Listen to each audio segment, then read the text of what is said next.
Padre, te damos gracias porque eres bueno y grande es tu misericordia. Gracias por un día más que nos das para reunirnos y escuchar tu palabra y tu voz, Príncipe de paz. Ven a darnos la paz, no como la da el mundo, pero como tú la das. La paz que sobrepasa todo entendimiento, Señor. La necesitamos hoy a través de tu palabra y de tu espíritu. Ven a hablarnos a través de tu palabra en el nombre de tu Hijo amado Yeshua. Amén, amén, amén. Gracias, Padre. Gracias, Señor. Gracias. Bendice a todos, Señor, los que están y escuchar esta clase. Así que, gracias a Dios porque estamos aquí. La clase es Génesis. La gente que está estudiando Génesis ha tomado años y siguen estudiando porque la palabra es viva y se mueve, camina, crece, se mueve, se extiende, nos alcanza, nos toca y ha vivido por todos estos años. No se ha muerto. ¿Ok? Entonces imagínense, nunca vamos a terminar de estudiarla, pero el hecho de que estamos como nación tratando de regresar a escuchar la voz de Dios, como nación esparcidas en todas partes del mundo, queriendo regresar a escuchar la voz de Dios, esto es milagroso, esto es profético y está sucediendo en todas partes del mundo. Así que damos gracias a Dios porque somos parte de esta generación que quiere volver a escuchar la voz de Dios, que quiere volver a conectarse con la palabra de Dios, con el pacto, con su corazón de Dios, que está expuesto a través de la palabra. Entonces vimos que el libro que estamos estudiando se llama la Biblia. El primer libro de la Biblia, como se cree, es el Génesis. Génesis fue escrito por Moisés. Y no solamente Génesis, pero también vimos que escribió Éxodo, Levítico, Números y Deuteronomio. Aunque yo creo que algunas partes de Deuteronomio alguien más las escribió. Tal vez Josué, cuando está hablando de la muerte, cuando está hablando del entierro del mismo Moisés. Entonces debemos de abrirnos un poquito y no cerrarnos en que no, Deuteronomio lo escribió Moisés. No, hay algunas partes que posiblemente otro escritor vino y terminó la obra para concluir el Deuteronomio, ¿verdad? Tebarín. Así que vayamos ahora a unas cuantas cosas aquí. Les voy a enseñar unas pantallas, ¿ok? Vimos que el Génesis, lo que estuvimos hablando la semana pasada, información que Moisés recibe en el monte, un mensaje que va a ser dado a Israel. Entonces Moisés va a transmitir esta información del Génesis, esta información de la creación, el diluvio, los ángeles, es bastante información para un pueblo que ha pasado sus últimos mínimo 80 años siendo castigados. Porque acuérdense que la opresión empezó más o menos en el tiempo que van a ser Moisés. Entonces ahí empiezan a castigarlos fuertemente. Entonces Moisés crece 40 años en la casa de Faraón, mientras el pueblo de Israel allá afuera están siendo oprimidos. ¿Ok? Y después Moisés se va a la tierra de Madián, está allá otros 40 años, y el pueblo de Israel sigue siendo oprimido otros 40 años. Entonces, ¿somos Israel? Sí somos Israel, porque ellos tuvieron la oportunidad de hacer un clamor, de clamar desde la primera ocasión que los empezaron a oprimir, desde que vino otro faraón que no conocía a José y que los empezó a instigar. Pero no, nosotros igual que ellos, porque somos del mismo estirpe, del mismo semen, del mismo esperma, actuamos exactamente igual. Esperamos que las aguas nos lleguen hasta el cuello para empezar a clamar. Bueno, el pueblo de Israel esperó 80 años hasta que clamaron. Y fue cuando Dios escuchó el clamor y se agarra a Moisés a los 80 años de edad y le dice, ¿sabes qué? Vete a este pueblo y diles Génesis. Dales el origen de todas las cosas. Aprendimos que Génesis es el origen de todo. Todo lo que existe tuvo su origen en el Génesis. Todo. Por eso se llama el origen de todas las cosas. Dios creó todas las cosas en Génesis. Es algo que nos asombra, porque sabemos que es un Dios creador y no se puede dejar de estar creando cosas, pero lo básico, lo que no hay nada nuevo debajo del sol, Salomón dijo, todo está hecho desde el principio. Mencionen algo que sea nuevo y yo les voy a decir, miren, estaba en Génesis. Así que ahí está el pobre Moisés a los 80 años tratando de comunicarles el libro de Génesis a ese pueblo de Israel, que tienen años de cautiverio. Así que ahora, imagínense, lo vamos a empezar a leer un poco nada más, 2, 3 versículos, perdón.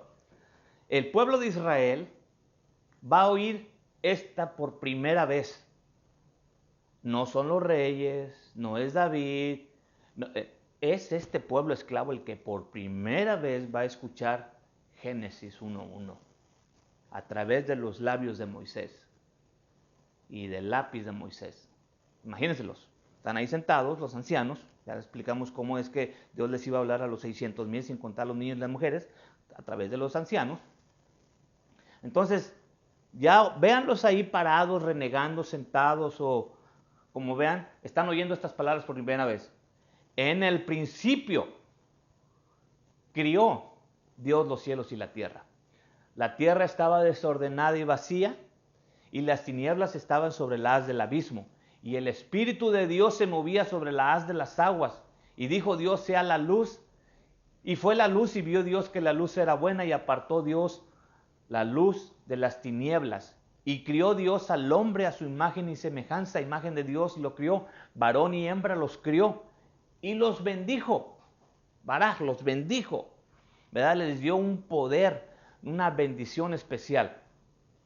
Y les habló, fructificad y multiplicad. Esta es la palabra que les habló en el principio. Este es el primer contacto aquí que se está viendo en el Génesis 1:1, 2, donde Dios les va a hablar en medio de una bendición, que Dios les está poniendo las manos, que Dios les está transmitiendo una bendición. Esto es importante. La primera vez que una persona de un rango o de una bendición especial va a transmitir algo. Y este es Dios directamente, va a bendecir al varón y a la hembra, a la creación. Los va a bendecir con esta bendición y les va a hablar por primera vez estas palabras. Aquí las dice: fructificarse, multiplicarse, henchid la tierra, sojuzgarla y señorear sobre los peces de la mar, de las aves de los cielos y de todas las bestias que se mueven sobre la tierra. Esta es la primera vez registrada en las Escrituras donde Dios le habla a la gente. Y estos personajes lo están oyendo por primera vez. ¡Wow! Entonces, esto es así de real. Esto es así de palpable. Dios puede venir y hablar. Dios puede venir y bendecir. Dios puede venir y dar algo adentro que nos podamos multiplicar. Entonces, el hecho de que seamos bastantes horitas y que nos hayamos multiplicado en un periodo de 200 años, 200 y pico, de ser 70, ser toda esta cantidad de gente, es por esa bendición que Dios le dio a nuestro primer abuelo. Están empezando a entender, porque ellos también se están preguntando igual que nosotros, ¿cómo es que llegamos a ser todos los que somos en tan poquito tiempo? Nos lo estamos preguntando. Los que han leído la Biblia no les salen las matemáticas. No les salen las matemáticas.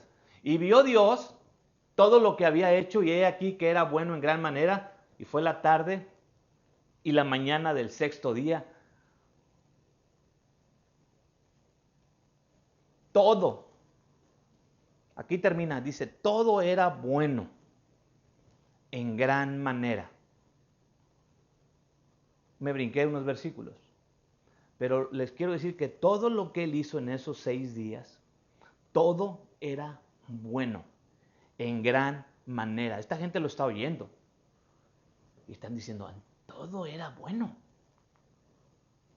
Y fueron acabados, en este sexto día, todos los cielos, la tierra, todo su ornamento. Acabó Dios en el séptimo día su obra que hizo y reposó en el séptimo de toda su obra que había hecho. Y bendijo Dios al día séptimo. Es otra bendición que lanza el Señor. Bendice a la gente y ahora va a bendecir un día. Esto está en Génesis. Dios, si vamos a creer, es Dios aquí el dando la bendición a la primera creación y al día séptimo. Y es increíble. Entonces Dios bendijo el día séptimo y lo santificó porque en él reposó de toda la obra que había hecho, criado y hecho. ¿Ok? Dios le puso una bendición al séptimo día. Por eso hoy gozamos de este día y de la bendición que Él pone en este día. Por eso ha sido sobrenatural, pienso yo, la manera en que Dios nos ha estado bendiciendo, no a mí, pero a toda un grupo muy grande alrededor del mundo, en este día, cuando se ponen a leer en este día y han estado entendiendo muchas cosas. ¿Ok? Fuera de cualquier religión, fuera de cualquier mentalidad religiosa, simplemente Dios. Vamos a ver qué tiene para nosotros, ¿ok? Y había Jehová, Dios hecho nacer de la tierra todo árbol delicioso a la vista y bueno para comer, también el árbol de vida en medio del huerto y el árbol de la ciencia del bien y del mal, y salía del Edén un río para regar el huerto y de ahí se repartía en 4 ramales. Ahí yo ya me imagino al pueblo de Israel con la cara de esa señal, ¿what? ¿Qué? Igual que nosotros. ¿Qué? Con todas estas cosas que estamos hablando. ¿Por qué no las habíamos visto? ¿Por qué no las habíamos visto las cosas que hemos estado viendo nada más con leer? ¿Por qué? Háganse esa pregunta y se les va a aparecer el signo de interrogación igual que a las cabezas de estos líderes que les puse ahí. ¿Ok? Entonces, nada más de regresar a escuchar Génesis, empezamos a tener muchas preguntas. Son buenas cuando queremos en el corazón tener la respuesta para entender y no para contradecir o debatir a Dios en las Escrituras o pensar que, bueno, Él se equivocó o no. No, sino entender por qué Él se levanta a un personaje como Moisés, le da toda esta información a este personaje que ni siquiera estuvo en la creación, no estuvo en la inundación, no estuvo, mas sin embargo empieza a escribir todas estas cosas. Y me he puesto a pensar yo, todos tenemos razones para cuestionar las Escrituras. Pero cuando empezamos a ver y nos metemos ahí, empezamos a ver cómo Dios ha entretejido toda esta información para nuestro beneficio ahora, nos queda más que darle gracias a Dios. Así que les empiezo a hablar de la creación, no solamente de la creación, de la caída del hombre, de la expulsión del huerto, de Caín y de Abel, de los ángeles que se dejaron su cuerpo, que también Pedro habla de ellos, y quisieron hacer cosas acá, las hijas de los hombres, de los gigantes. En ese tiempo empezaron a haber gigantes, y no solamente ahí, pero hubo también gigantes allá en el tiempo de Canaán. Entonces, ¿qué pasó con la inundación? ¿Por qué todavía había gigantes? Nos empezamos a hacer este tipo de preguntas y yo veo respuestas. Estoy teniendo preguntas, pero también estoy viendo respuestas al momento de estar leyendo. Les empieza a hablar de Noé, del arca, de la inundación. Ellos tienen preguntas, wow. Y Moisés les está dando un recuento de algo que ellos tal vez oyeron, tal vez no oyeron, pero aquí Moisés está diciéndoles cómo pasaron las cosas. Me voy a detener un poquito aquí en la inundación. Hubo lluvia, Génesis 7, sobre la tierra 40 días y 40 noches. En este mismo día entró Noé, Shem y Ham y Jafet, los hijos de Noé, la mujer de Noé y las 3 mujeres de sus hijos con él en el arca. Está registrado aquí que Dios está a punto de destruir todo, porque ya había mucha maldad y el hombre estaba de continuo en pecar, en hacer la maldad, Dios va a venir a traer un juicio. No quitemos el dedo de renglón de los que están escuchando esta información. Por primera vez son esos personajes que están esclavos en ese momento. Porque eso es lo que va a inyectar el conocimiento, la inteligencia, la sabiduría, la revelación de la Escritura de para qué se escribió Génesis. ¿Ok? Entonces, Él les empieza a relatar. Dios destruyó todo, pero en el arca se guardó Noé, Cam, Jafet y Shem, sus 3 hijos. Las esposas de Cam, de Jafet, de Shem y la esposa de Noé. Y destruyó a todos los demás. Entonces, leemos la cantidad de gente que había y la destruye. Después de que la destruye, así fue destruida toda sustancia que vivía sobre la faz de la tierra, desde el hombre hasta la bestia, los reptiles, las aves del cielo, y fueron raídos de la tierra y quedó solamente Noé y con él los que estaban en el arca. Ya vimos quiénes eran. ¿Ok?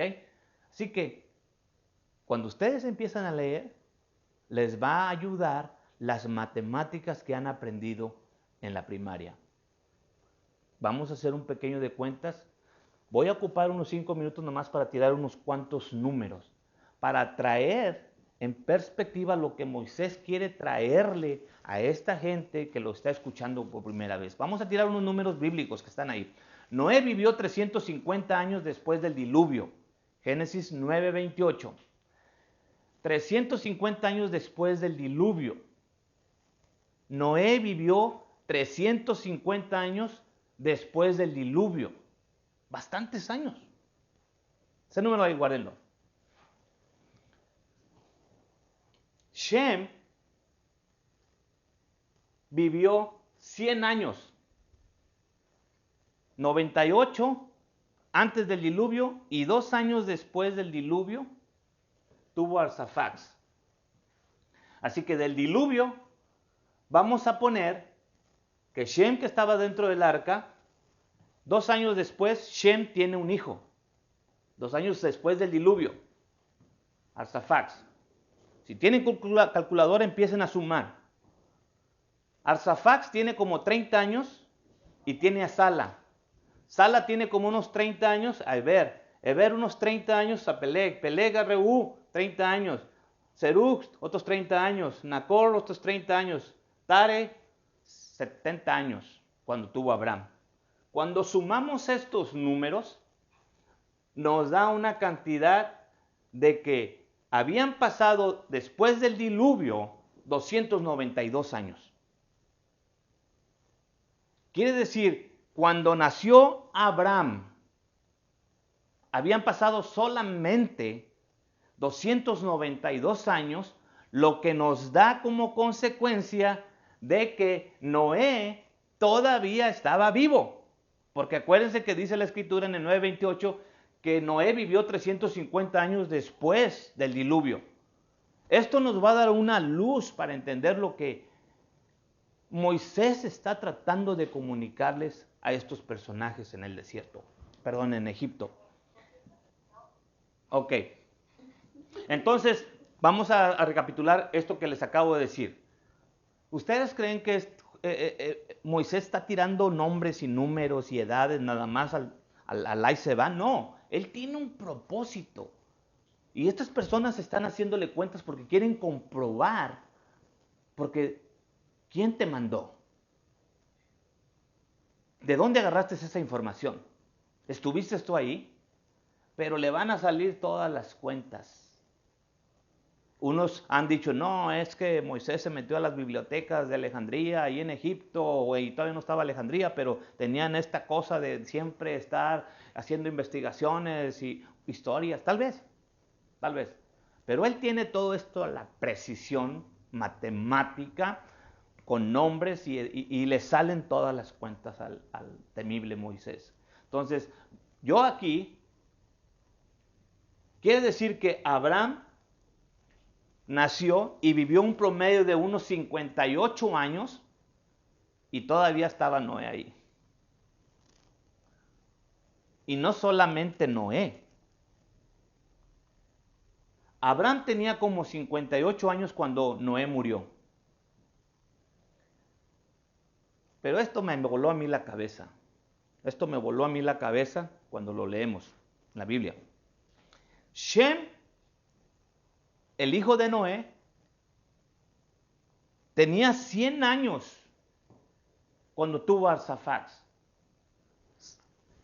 Quiere decir, y la Biblia lo dice, que Shem vivió 500 años después del diluvio. 500 años después del diluvio. Shem. Y esto lo quiero establecer ahorita, antes de terminar lo de la bendición, porque cuando regresemos al sacerdote Melquisedec, este personaje aquí vivió 500 años después y estaba vivo durante toda la vida de Abraham, casi, porque vamos a hacer las cuentas.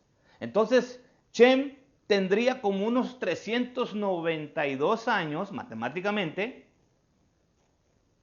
Juntamos 100 más 292 que pasaron después del diluvio, y los 100 que ya había vivido Shem antes del diluvio, 392. Entonces, si Shem tenía, vamos a suponer 400 para no hacernos bola, 400 años cuando nació Abraham. Nació Abraham y Abraham va a nacer y crecer y vivir y tener sus hijos y tal vez sus nietos, y Shem todavía está vivo. Esto a mí, en fotos no lo vemos, pero en las escrituras y en las letras lo vemos aquí. Va a ser importante saber y entender que Shem está vivo cuando Abraham tiene la guerra de los reyes y cuando y le ofrece ofrendas. Este personaje está vivo. ¿Ok? Vamos a leer esto. Ok. ¿Por qué quería tirar esto aquí? O soltar, o aventar, o pronunciar. Porque en el capítulo 10, 11, aparece Shem. Inmediatamente después de Shem aparece Abraham. Y después de Abraham, en el capítulo 12, ya no se deja de hablar de él. No se deja de hablar de él. Por toda la Biblia. ¿Qué aprendimos la semana pasada? Esto es lo que aprendimos la semana pasada. Génesis 28. Entonces llamó Isaac a Jacob. Oigan bien es cómo está parafraseado esto. Moisés se encarga de que se aseguren de que Isaac, esto ya es después del engaño, esto ya es después del engaño donde supuestamente se robó la bendición de Esaú. No, esto ya es después. Le manda a hablar Isaac a Jacob en el 28 y lo bendice. Y le manda diciendo, no te cases con las hijas de los cananeos, no te cases con estas hijas de aquí. Vete a Padán Aram, a la casa de Betuel, padre de tu madre, y toma ahí mujer de las hijas de Labán, hermano de tu madre. Vete para allá, ¿verdad? Y el Dios, y levanta las manos otra vez Isaac, y lo va a bendecir por si lo de allá quedó medio nublado. Y le dice, el Dios omnipotente te bendiga y te haga fructificar, porque es la bendición original, la primera vez que el Padre habla, y le dice, fructifícate, multiplícate hasta que vengas a ser congregación de pueblos, y te dé la bendición de Abraham, a tu simiente contigo, para que heredes la tierra de tus peregrinaciones que dio Dios a Abraham.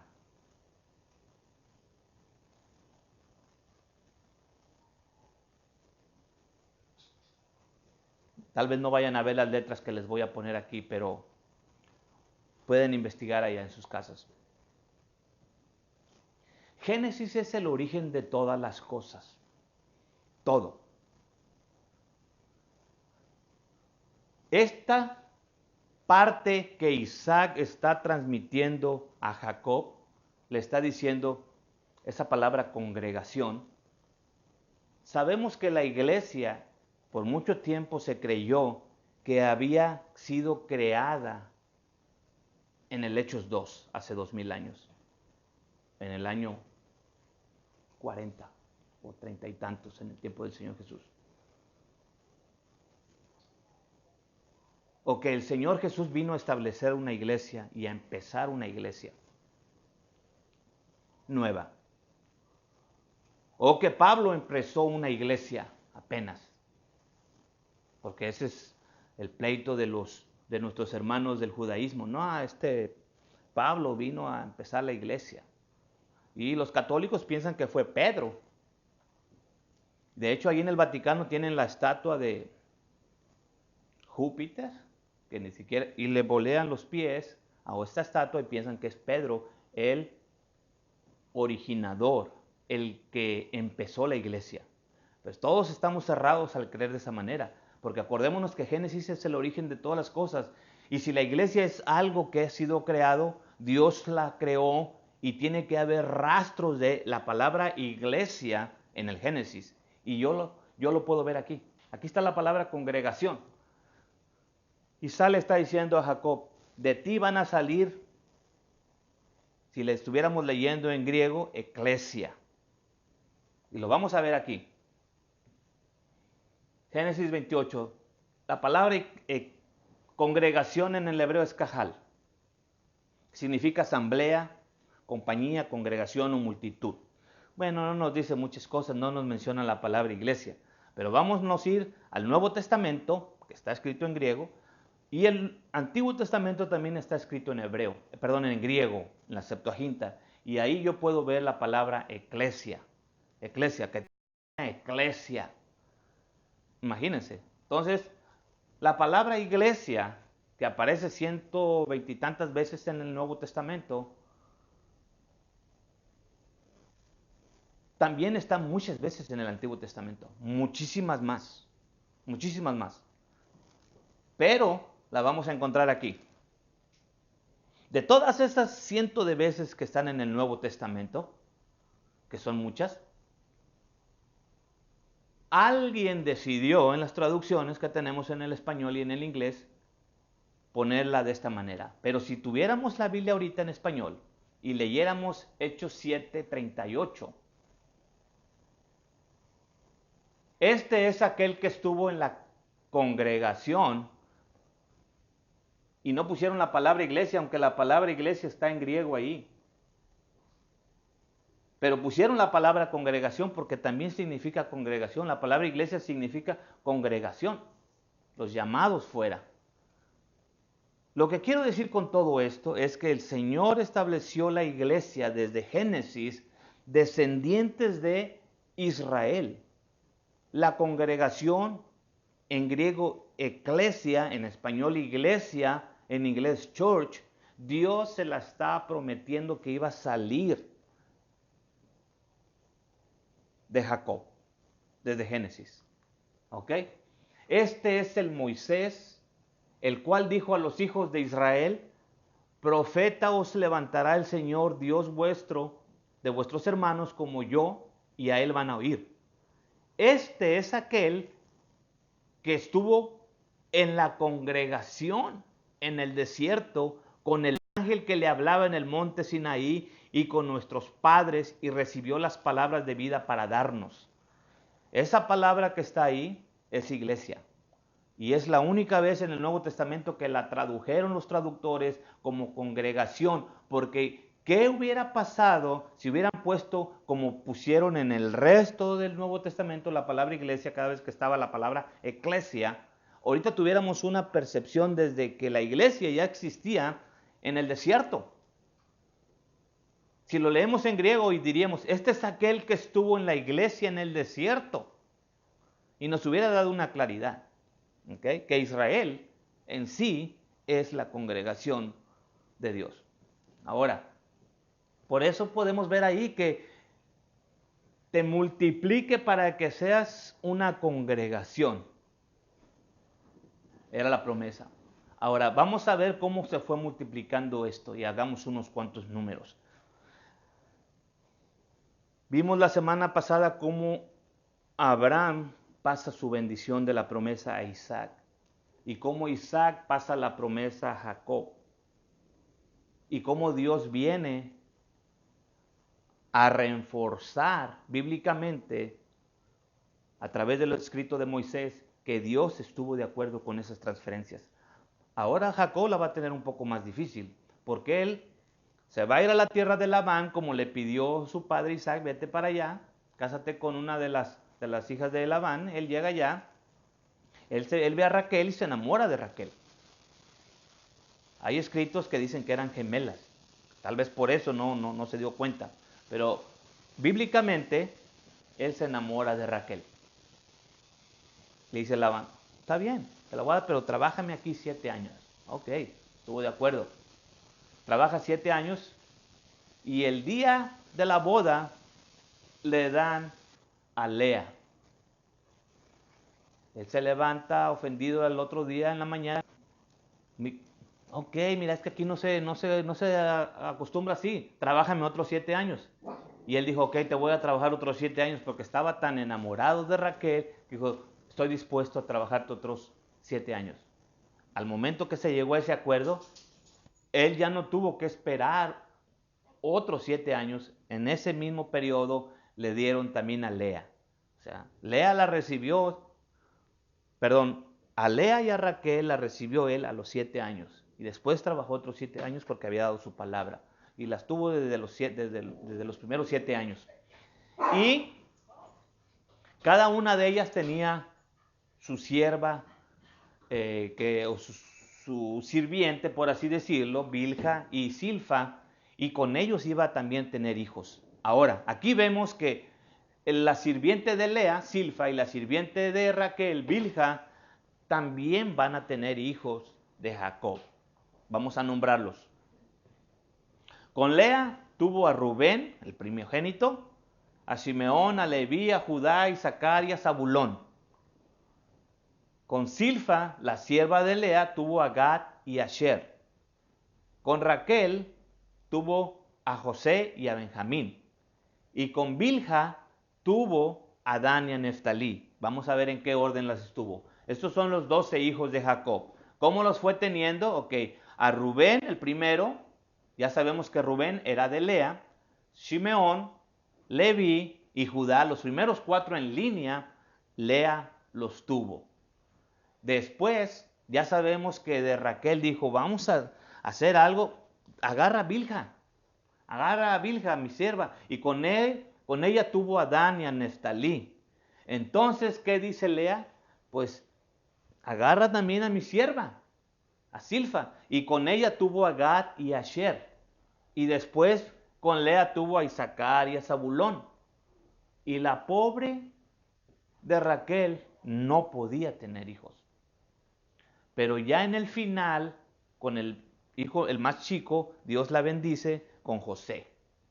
Y ya en el día de su muerte, ¡pum!, tiene a Benjamín. Esos son sus 12 hijos de Jacob, con los cuales él va a tener que traspasar la bendición con la que vienen caminando los patriarcas y transmitiéndola a una sola persona. Jacob la va a tener un poco más difícil. Y aquí fue donde nos quedamos. Entonces ahora Israel, con estos 12 hijos, ¿a quién se la va a entregar? Esto va a ser importante entenderlos porque Moisés está tomando tiempo en redactar toda esta historia para dejársela saber a estos 600,000 descendientes de estas 12 personas. Y a pesar de que estaban ahí de esclavos, ellos sabían de qué familia eran. ¿Cómo lo sabemos? Porque inclusive cuando salieron de ahí, se formaron por familias, se formaron por tribus. ¿Ok? Ahora, ya ustedes los que leyeron la tarea, ya se dieron cuenta a dónde pasó la información, a dónde pasó la bendición. Vamos a leer Génesis 49. Porque ahí él se va, Génesis 49, porque ahí él se va a sentar y le va a hablar a esos 12 hijos. ¿Ok? Y al final les voy a hacer un comentario. Génesis tiene 50 capítulos. Los primeros 10, 11 se habló de todo. lo primero que les mencioné. A partir del 11 hasta el 50 no se deja de hablar de Abraham, Isaac y Jacob y de esta promesa. Entonces, ¿de qué trata el libro? De la promesa de Dios a su pueblo. Abraham, a Isaac, a Jacob y a los descendientes de Jacob, a los descendientes de Israel. Él está a punto de morir, ya está grande, y les va a mandar llamar. Llamó Jacob a sus hijos. ¿A quién sus hijos? A los 12. Los manda a llamar. Y aquí los puse por orden como fueron haciendo. ¿Ok? Porque así los va a ir llamando él también. Y vean la palabra clave que les dice aquí. Júntense porque les voy a declarar lo que va a pasar al final. Postrero de los tiempos. El final de los tiempos. La razón que Israel o Jacob va a juntar a sus 12 hijos ahí es porque desde ese momento Él los va a incluir al final de la película, van a estar ahí. Porque dice, esto es lo que les va a pasar a ustedes allá al final de los postreros días. En otras palabras, les está prometiendo, aunque se hayan portado como se hayan portado ahorita conmigo, sus descendientes van a estar vivos en el postrero de los días. Es increíble. Es increíble. Quiere decir que estos 12 personajes van a recibir una información que ellos van a tener que transmitir generación por generación y decirle, miren, a nosotros ya se nos dijo que vamos a estar ahí en los postreros días. En los postreros días. Vamos a saber que somos Rubén, Simeón, Leví, Judá, Dan, Neftalí, Gad, Aser, Isaacar, Zabulón, José y Benjamín en los postreros días. Esto es increíble, si lo leemos literal, como está aquí. Los juntó y les dijo, oíd, escuchen a vuestro padre Israel. Rubén, tú no vas a agarrar nada porque te metiste con una de mis esposas. Eres el primogénito de mi fuerza, el principio de mi vigor, principal en dignidad, principal en poder, pero eres corriente como las aguas, no vas a ser el principal, por cuanto subiste al lecho de tu padre, entonces te envileciste subiendo a mi estrado.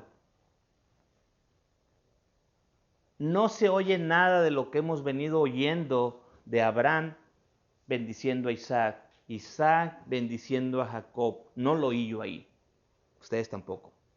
Simeón y Leví, hermanos, que eran hermanos no solamente de padre, pero también de madre. Ustedes son armas de iniquidad, sus armas son armas de iniquidad. Y les trae el recuento de lo que pasó con Dina, porque eran agresivos. Ahí como ven a Leví, sí, a los que escogió Dios para ser sacerdotes. Sí, ellos son los que, junto con Simeón y Leví, ellos fueron y provocaron una matanza. En el secreto no entre mi alma, ni mi honra se junte en sus compañías, que en su furor mataron varón y en su voluntad arrancaron muro. Maldito su furor que fue fiero y su ira que fue dura. Yo los apartaré en Jacob y los esparciré en Israel. Y acuérdense que Leví no le tocó posesión en la tierra y andaban esparcidos aún ahí entre ellos mismos, entre las propiedades de sus hermanos. Y hasta la fecha, Leví se le dio un trabajo temporal donde se ha aferrado tanto y no lo ha querido soltar hasta la historia. Cuando vino Yeshua, el sacerdote Melquisel, dijo, ya se les acabó su trabajo, ahora vengo yo. No, se aferraron tanto al templo y al trabajo porque no tenían nada. No tenía nada más que el templo. Pero cuando llegó Yeshua debieron haber reconocido que Él era el todo en todo y aceptarlo a Él, y con Él iban a tener todo, no solamente el trabajo del templo. Pero bueno, aquí estaba profetizado, ¿no? Judá, cuarto hijo de Lea. Judá, de la presa subiste, hijo mío, se encorvó, se echó como león, así como león viejo, ¿quién lo despertará? No será quitado el cetro de Judá y el legislador de entre sus pies hasta que venga Shilo. Aquí le da una promesa también temporal. No se apartará de ti el poder hasta que venga el Mesías. Una vez que venga el Mesías ya no hay nada para ti. Porque a Él van a hacer que se van a congregar los pueblos. La palabra ahí otra vez es iglesia. Se van a congregar ahí a Él. Atado, ¿cómo va a venir? Y profetiza cómo iba a venir. Atado a la vid su pollino y a la cepa la hija del asna, lavó en vino sus vestidos y en la sangre de uva su manto. Es como lo está viendo en visión, cómo iba a venir el hijo de Judá, que era el Mesías. ¿Ok? Sus ojos bermejos de vino y sus dientes blancos de leche. Entonces hay una promesa para Judá que también tiene una cláusula de recesión o de terminación cuando venga el Mesías hasta ahí. De hecho, ¿cómo lo sabemos? Vino Yeshua y ya un tiempo antes Dios había terminado con los reyes de Judá. Después tuvieron reyes impuestos por otros gobiernos que ni siquiera eran de Judá. Pero ya vino el Señor y a partir de ahí la historia declara que Israel ya no ha tenido reyes de todas maneras. Ni el Israel que está ahorita ahí fundado en 1948. Porque se cumplió esto. Llegó Yeshua y se acabó. Se acabaron los reyes de Judá. Se acabaron. Porque había una cláusula que sí ibas a tener, de ti iba a salir, y David, y Salomón, y todos los reyes empezaron a salir del linaje de David para Judá. Pero vino Yeshua y ya no se ha oído de otro rey. Hubo intentos y ya no hay. ¿Okay? Se cumplió eso también. Zabulón, en puertos de mar habitarán y será para puerto de navíos y su término hasta el Sidón. Vas a tener una tierra ahí cerca de donde está el mar porque vas a tener un puerto grande y ahí están ahorita. Pero no hay nada de que estemos oyendo que se está repitiendo lo que Abraham le dijo a Isaac, lo que Isaac le dijo a Jacob. No se está oyendo nada de eso. Y sacar asno de huesudo, echado entre los tercios, vio que el descanso era bueno y que la tierra era deliciosa, bajó su hombro para llevar y sirvió en tributo.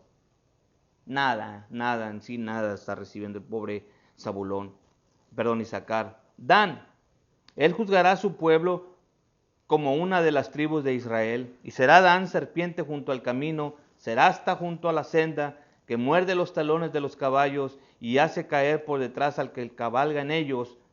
Tu salvación esperé, oh Jehová. Nada, no le está dando nada. Gad, ejército lo acometerá, mas él acometerá al fin.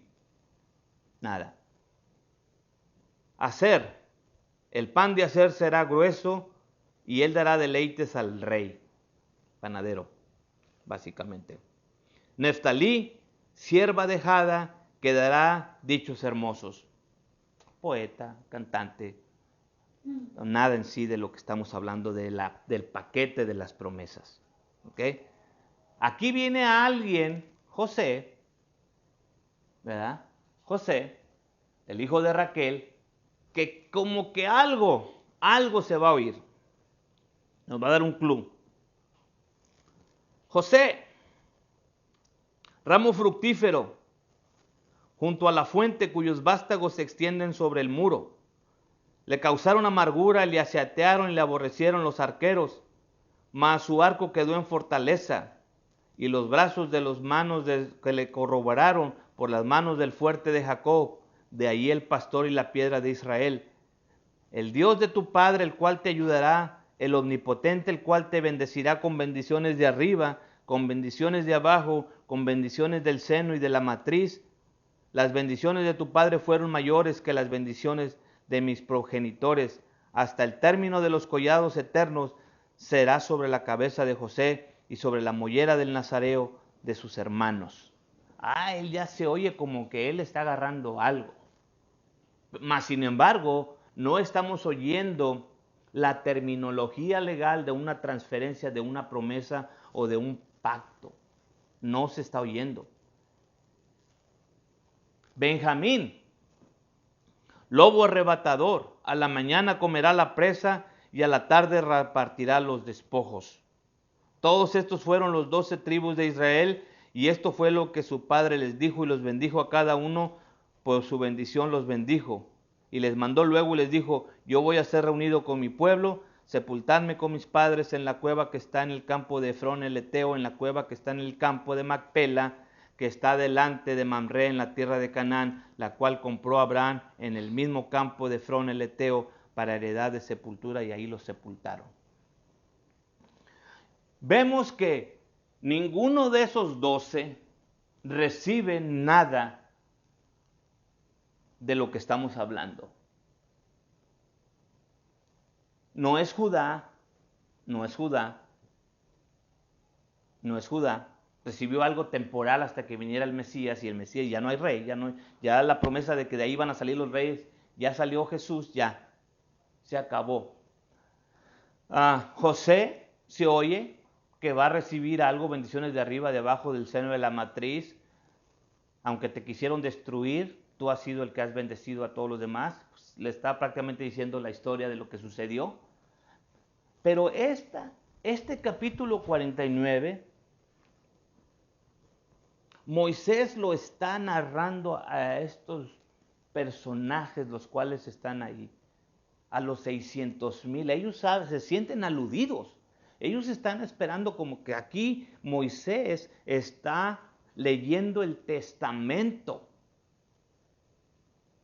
Está leyéndoles el testamento de la herencia, porque ya les está hablando de que hay una tierra, hay una promesa. Él ya les habló de la promesa de Abraham, ya les habló de la promesa de Isaac, de la tierra, de los términos, de dónde a dónde. Él ya les habló de todo eso. Ellos ahora ya los tiene ahí, porque querían oír a quién iba a ser.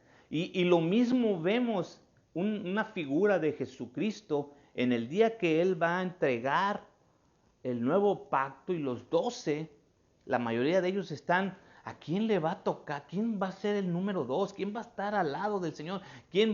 Porque están preocupados quién va a ser. Ellos también están ahí, están pendientes al desenvolvimiento, a la lectura del testamento de la propiedad. Porque ellos vienen oyendo igual que nosotros. Wow, entonces Dios dio la bendición a Abraham, Abraham se la dio a Isaac, Isaac se la dio a Jacob. ¿Y a quién se la dio Jacob? Bueno, aquí está también, nomás que lo hice de esta manera para que vean que a ninguno de ellos les tocó. Nos vamos a regresar al capítulo 48, y ahí vamos a encontrar algo que nos va a ayudar el resto de nuestras vidas para entender las Escrituras y cómo está el desarrollo, el desenvolvimiento de todas las profecías. ¿Ok? Vamos a regresarnos al 48. Antes del 49, antes de que él tuviera la reunión con los 12, tuvo otra reunión en secreto. Antes de la reunión de los 12, o con los 12, él tuvo una reunión en secreto. Es importante saber eso. Sucedió después de estas cosas el haberse dicho a José: he aquí tu padre está enfermo. Está enfermo. Está enfermo. Jacob está enfermo. Se le va y se le dice a José, que era el líder de todos los 70 y los que ya habían nacido ahí. Entonces va para allá inmediatamente, y se le hizo saber a Jacob diciendo: he aquí, tu hijo José viene Y entonces se esforzó Israel sentando sobre la cama. Alguien va y le dice a José, José, tu padre está enfermo. Y luego alguien va y le dice a Jacob, Jacob, ahí viene tu hijo José. Él ya enfermo, se esfuerza por pararse, por sentarse en la cama. Y ahí el Israel que estaba dentro de este Jacob se esfuerza, hace un esfuerzo, porque es Israel el que tiene que traspasar la promesa y no Jacob. Es este Israel, el heredero, tiene que pasar la promesa. Por eso en el capítulo 48 se mencionó más veces Israel que en el capítulo 49. Porque es Israel el que tiene la promesa y se la va a traspasar ahora en este momento, en esta escena. Y dijo a José, el Dios omnipotente se me apareció en luz en la tierra de Canaán y me bendijo. Jacob, Israel, el que se esforzó, le va a traer a la escena. ¿Cuándo es cuando él recibe la confirmación de lo que recibió de Isaac? Le va a decir, mira, te voy a mostrar algo que recibí de mi padre Isaac, pero que Dios se me apareció en luz en la ciudad allá y me la confirmó como que es mía. Porque sé que es mía, que Dios me la dio, no solamente mi padre me la dio, yo ahora estoy a punto de morir y la voy a traspasar aquí. Y trae eso a la escena y me dijo, he aquí, le va a leer lo que él recibió en ese momento de parte de Dios. No de parte de Isaac, pero de parte de Dios. Le va a dar la lectura a la promesa. Yo te voy a hacer crecer, te voy a hacer multiplicar, te pondré por estirpe de pueblos, te voy a dar esta tierra a tu simiente después de ti por heredad perpetua. ¿Se acuerdan de la caja? Pásame la caja, Jonan, por favor. ¿Se acuerdan de la caja? Aquí está Jacob abriendo la caja. Y yo me imagino a Moisés haciéndose las prácticas a este pueblo de Israel, que estaba dormido, que estaba de esclavo, que no sabía. Y le va a decir, José, estaba yo en luz allá, cuando Dios se me apareció y me dio este paquete, esta caja.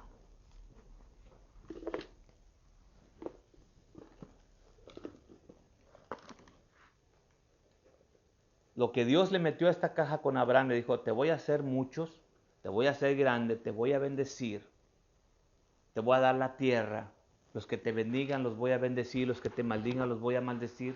Todo lo metió en la caja y se lo dio a Abraham. Abraham lo creyó, caminó en esta promesa y se la pasó a Isaac. Dios vino y se la reforzó a Isaac. Isaac se la pasa a Jacob. Dios viene aquí en este tiempo y lo que te dio Isaac y Abraham, te lo voy a dar. Ahora aquí es tiempo de entregar este paquete. Y Jacob, que Dios ya le ha cambiado el nombre a Israel, el Israel se esfuerza por pararse, que está enfermo, y le dice, José, mira, tengo esta caja de promesas. Dios se me apareció y me dijo que me iba a dar lo que le dio Dios a Abraham y a Isaac. Te voy a engrandecer, te voy a multiplicar, te voy a dar esta tierra, te voy a hacer estirpe de naciones, te voy a bendecir. Le enseña la caja y le continúa diciendo, 48:6, ahora tus dos hijos, Efraín y Manasés, que te nacieron en esta tierra de Egipto, antes de que viniese a ti a la tierra de Egipto, son míos. Quiero que me los des. Los quiero adoptar como hijos. ¿Como quién? Como a Rubén y a Shimeón, como a mi primogénito y como mi segundo. Efraín, tome la posición de Rubén y quiero que Manasés tome la posesión de Simeón. Esto es importante entenderlo, que estos dos personajes que él está adoptando está reemplazando a dos de sus 12 hijos. Como Rubén y Simeón, que sean míos, como el primero y como el segundo. Y a los que después hayas engendrado, que sean tuyos. Y que sean llamados por el nombre de sus hermanos, serán llamados sus heredades. Por cuanto yo venía de Padán Aram, se me murió Raquel en la tierra de Canaán, en el camino, como a media legua de la tierra, viniendo de Efrata, la sepulté allí, en el camino de Efrata, que es Betlehem. Y vio Israel los hijos de José y dijo, ¿quiénes son estos? O sea, ¿qué es lo que va a pasar con estos? ¿Quiénes son? Él ya sabía, ya le había dicho quiénes eran, ya los había adoptado, ahora les va a decir, ¿ahora qué voy a hacer con estos? ¿Qué van a hacer estos? Y les va a decir aquí. José no está conectado al 100 todavía y le dice, son mis hijos que Dios me ha dado aquí. Ya te acabo de decir que sí, que yo ya sé que te los dio aquí antes de que yo llegara aquí, pero acércamelos, dámelos, es la palabra ahí, dámelos, tráemelos a mí. Y ahí es donde se efectúa la adopción voluntaria de José, cediendo los derechos de sus dos hijos como padre a Jacob.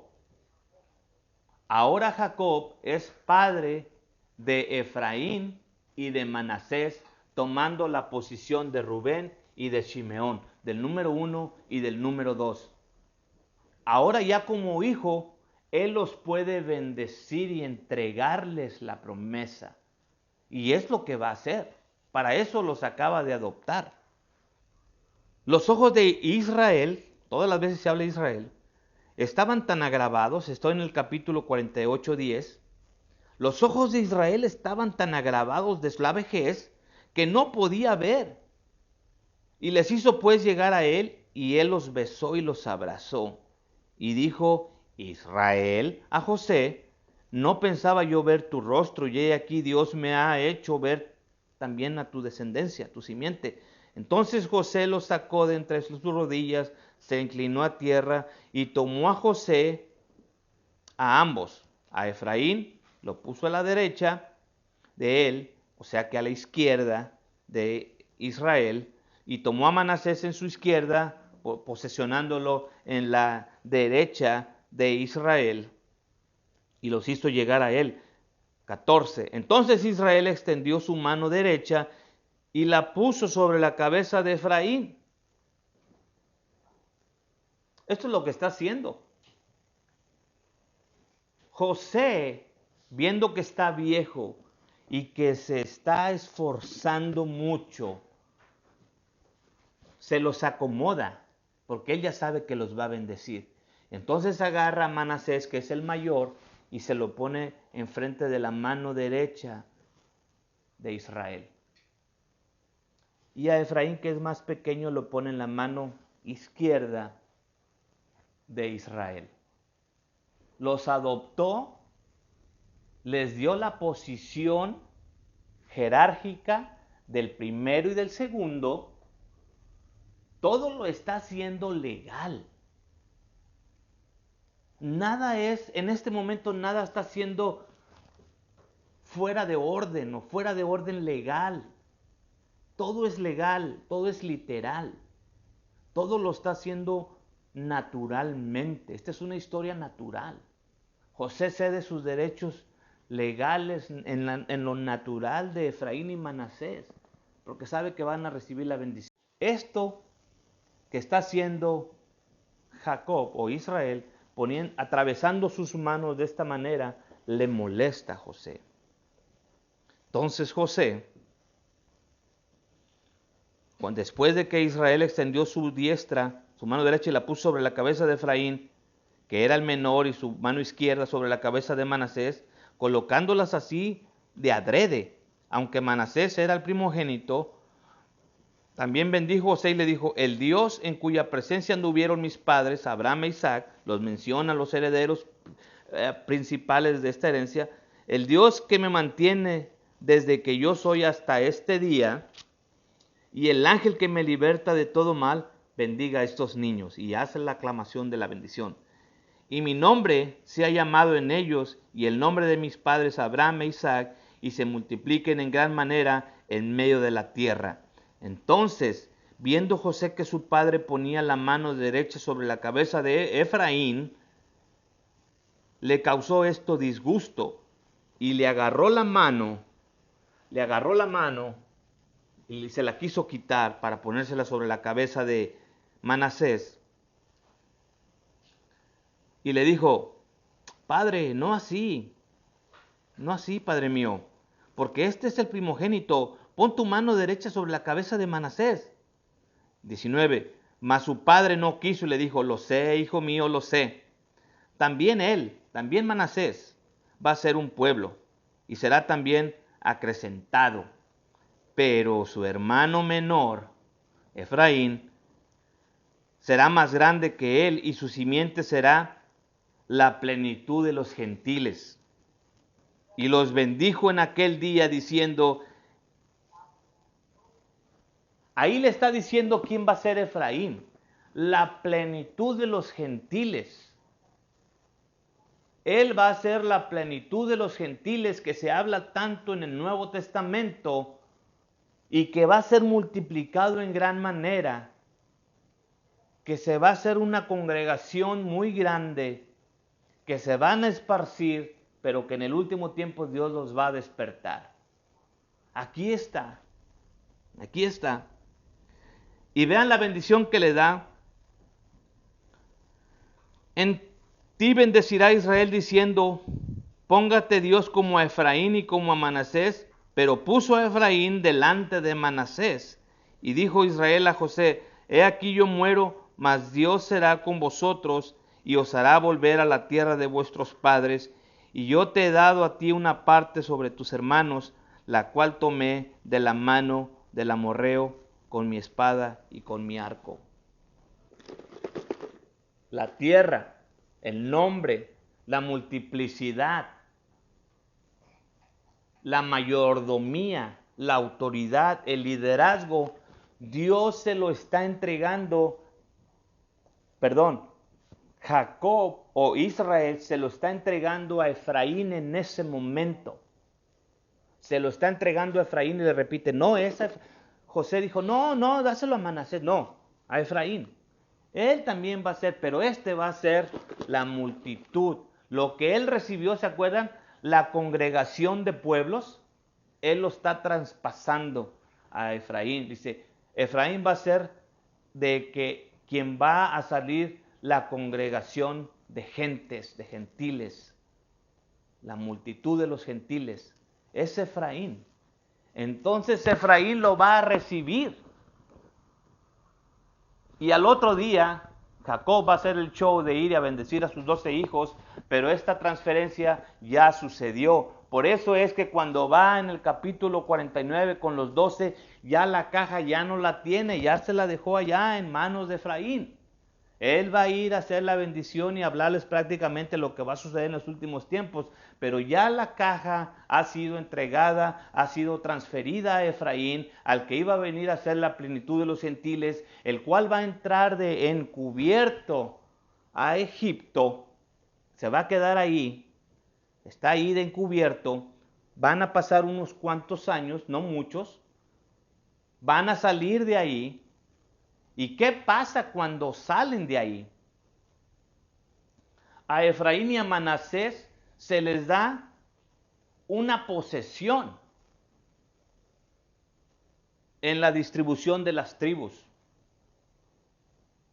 Entra Efraín allá en la mera cabeza, pegadita al arca del pacto todo el tiempo. Allá va formado él, en el lado poniente, pegado al arca junto con Manasés. Y ahí va caminando porque él es el que ha llevado ahora el liderazgo de esta caja, de esta promesa. Él está hasta arriba la cabeza. Todos aquellos que han leído las jornadas o han visto cómo se movía el tabernáculo y cómo estaban distribuidas las tribus, se van a dar cuenta que Efraín y Manasés están hasta allá arriba.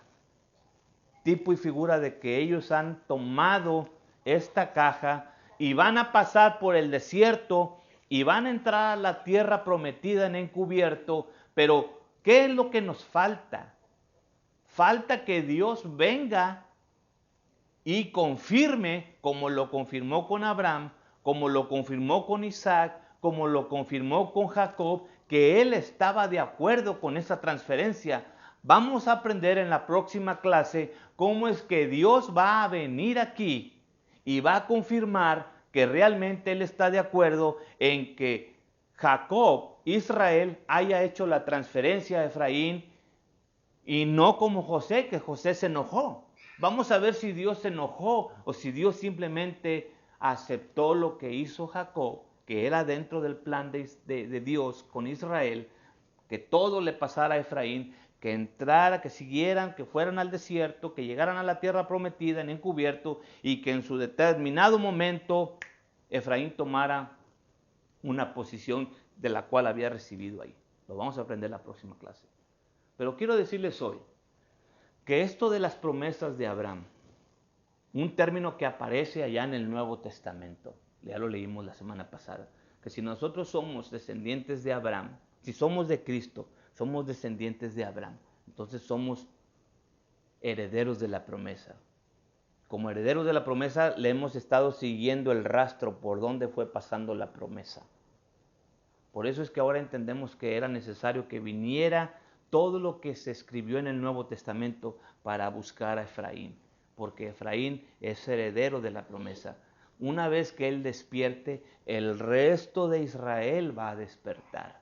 Una vez que Israel se ponga de pie en Efraín como el líder de las 12 tribus, entonces el resto lo va a seguir. Ahora sabemos que el sumo sacerdote o el rey de reyes es Yeshua, que ha venido a tocar el corazón de Efraín, que ha venido a hablarle, que le está hablando en este tiempo, porque él dijo que iba a ser en el último tiempo, y Efraín está despertando y está queriendo regresar a los pactos de la promesa.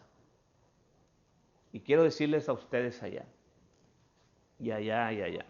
El hecho de que estemos queriendo, después de 5 años, 10 años, 15 años, 20 años, 30 años, 40 años de haber conocido al Señor, por primera vez estemos queriendo regresar al pacto.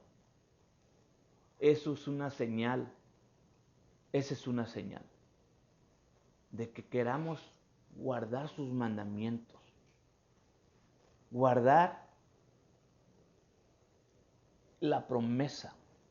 El sello de esta promesa no es la circuncisión, no es la circuncisión. Les voy a decir como yo lo puedo ver y leer en la Escritura, porque es la oposición más grande que todas las personas se van a querer o se van a encontrar cuando quieren entrar a esto. Les voy a mencionar el nombre de un pozo, Bershiva o Barshiva. Ber, esposo, Shiva, pacto o completo, juramento. Y fue donde hubo un pacto y entre dos reyes, Isaac hizo pacto, Jacob hizo pacto de que no iba a haber rencillas y en ese pozo hicieron, por eso se llamó así, el pozo del pacto, el pozo de que estamos en un acuerdo. La palabra ahí, Shiva, es número 7. Es el número 7. Es el número 7. Shiva es 7.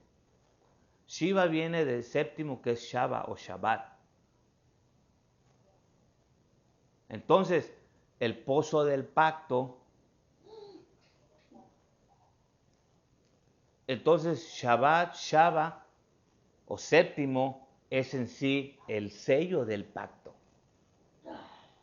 Quiere decir que cuando a ti te nace de repente, de la nada, de estar en medio de un paganismo completo y de repente acá de la nada quieres empezar a guardar el Shabbat. Es porque esta es una señal de que quieres entrar en el Shiva, en el pacto, en lo completo, en lo perfecto, en lo séptimo, en el nivel que estábamos y que debiéramos de estar. Por eso no es que queremos guardar el Shabbat nada más porque queremos parecernos a los judíos. Ya sabemos que no queremos ser judíos. Ya vimos que los judíos son descendientes de Judá. Todos los judíos son israelitas, pero no todos los israelitas son judíos. Voy a repetir esto. Los judíos son parte de Israel. Vamos a irnos allá a México para entenderlo mejor. En México no recuerdo ahorita, porque tengo muchos años de haber estudiado la geografía, pero vamos a decir Oaxaca. Todos los oaxaqueños que nacieron en Oaxaca son mexicanos. Todos los oaxaqueños que nacieron en Oaxaca son mexicanos. Todos. Todos los oaxaqueños que nacieron en Oaxaca son mexicanos. Todos. Pero no todos los mexicanos son oaxaqueños. No. Igual diríamos acá en Estados Unidos. Todos los que nacieron acá en Texas, todos los que nacieron en Texas son ciudadanos americanos. Pero no todos los ciudadanos americanos son tejanos. Hay de otros estados. Es lo mismo aquí. Los judíos son parte de Israel, pero Israel, no todos los israelitas son judíos. Israel ahorita está esparcido en todas partes del mundo. Y allá donde están, Dios los iba a despertar con este pacto. Y el sello, la confirmación del pacto, de esta promesa, de este Shiva, de este Shaba, de este Shabbos, de este Shabbat, es el Shabbat. El deseo que ustedes tienen de empezar a guardar el Shabbat debe ser una señal suficiente de que son parte de este pueblo que Dios está despertando. Que en todas las profecías dice que en el último tiempo de las 4 esquinas de la tierra nos va a traer. Nadie les está imponiendo nada. Ustedes están sintiendo. A mí nadie me impuso nada. Dios nos está guiando a todos a entrar en este pacto. Damos gracias a Dios por este Shabbat, porque nos estamos reuniendo, estamos recibiendo información, porque en sus casas ustedes están teniendo una relación familiar, una comida familiar, porque ustedes están regresando al pacto, porque ustedes están teniendo tiempo para leer las escrituras, porque ustedes están entendiendo las escrituras cuando las están leyendo en este día, séptimo día, el cual leímos que Moisés les dijo a estos personajes. ¿Y saben qué? Ese pueblo no estaba guardando el Shabbat. Los 600,000 que estaban en Egipto, les voy a hacer una pregunta a los que están acá. ¿Los que estaban en Egipto estaban guardando el Shabbat? No. No lo estaban guardando. Eran esclavos. Mas sin embargo, una vez que salen al desierto, Dios les enseñó cómo. Y como lo más duro para nosotros es la comida, nos va a enseñar con ciclos de comida. Hay comida, no hay comida. Vayan a recoger comida, no vayan a recoger comida. Por 40 años hubo comida 6 días para ir a trabajar y recogerla y un día no. Y esto fue mucho antes de que viniera la ley. Así que este pacto que Dios nos está ofreciendo y que ustedes al momento de estar leyendo se están dando cuenta y claro que se encuentran con preguntas como ¿por qué aquí dice el Shabbat? ¿Por qué hay que guardar el séptimo día? ¿Por qué Dios lo bendijo? ¿Por qué Dios habló y soltó una bendición en ese día? ¿Y por qué Dios nos está bendiciendo ahora en este día? Debe haber una razón muy grande, pero hemos estado siendo bendecidos. Dios los bendiga.